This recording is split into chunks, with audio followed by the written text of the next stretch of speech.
The మియాబాయ్ అద్భుతమైన స్పెల్తో భారత్కి అద్భుతమైన విజయాన్ని అందించాడు. ఎంత చెప్పుకున్నా తక్కువే భయ్య. సిరాజ్ గురించి ఏమన్నా స్పెల్ వేసాడా? ఎలా వేయకూడదో అలానే చేశాడు, ఎలా వేయాలో అలానే వేశాడు. అద్భుతమైన బంతులతో కళ్ళు చెదిరే రీతిలో వికెట్లని గిరాటేస్తూ అద్భుతమైన విజయాన్ని అందించాడు మన టీమిండియా. అయితే ఓవెల్లో మొత్తానికి చూసుకున్నట్టయితే ఓవెల్లో ఇండియా మొదటి ఇన్నింగ్స్లో 224 పరుగులకు ఆల్అవుట్ కాగా రెండో ఇన్నింగ్స్లో 396 పరుగులకు ఆల్అవుట్ అయింది.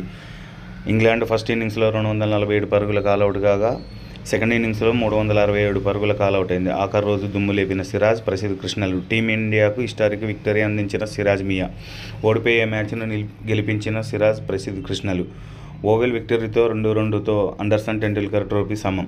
అయితే ఈ సిరీస్లో శుభ్మన్ గిల్ మొత్తం 10 ఇన్నింగ్స్లో 754 పరుగులతో 75.40 సగటుతో 4 సెంచరీలతో చెలరేగాడాడు.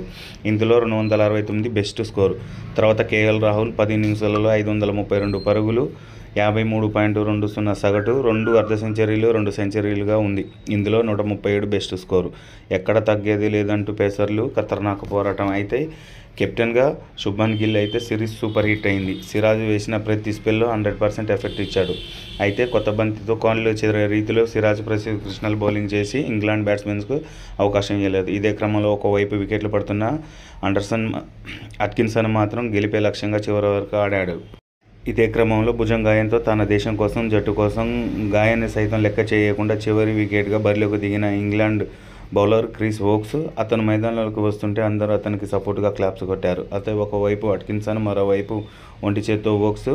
సిరాజ్ వేసిన 84వ ఓవర్లో అట్కిన్సన్ భారీ షాట్ ఆడి బౌండరీ లైన్ వద్ద ఆకాశ్దీప్కు క్యాచ్ డ్రాప్తో 6 రన్స్ వచ్చి ఫ్యాన్స్కు ఒక్కసారిగా హార్ట్ బ్రేక్ అయింది. ఇదే తరుణంలో 17 రన్స్ కాస్త 11 రన్స్ అయిపోయి అయితే 339 5వ రోజు ఆటను కొనసాగించిన ఇంగ్లాండ్ జట్టుకు విజయానికి 35 పరుగులు అవసరం కాగా ఇండియా గెలవాలంటే ఇంకో 4 వికెట్లు అవసరం. ఇటువంటి పరిస్థితులలో మన ఇండియా పేసర్లు చకచకా బౌలింగ్ చేసి మిగిలిన వికెట్లు ఇంకా 6 పరుగులు మిగిలుండగానే పడగొట్టి అద్భుతమైన విజయాన్ని మన ఇండియాకు అందించింది. అతి తక్కువ మార్జిన్తో గెలిచిన మొదటి టెస్టుగా నిలిచింది. కేవలం 6 పరుగుల తేడాతో మన టీమిండియా అద్భుతమైన విజయాన్ని అందుకొని అండర్సన్ టెండూల్కర్ టెస్ట్ సిరీస్ 2025ని సమన్ చేసి వారందరూ టెస్ట్ కెరీర్లో చెప్పుకోదగ్గ విజయాన్ని అందించి జై హో భారత్ అనే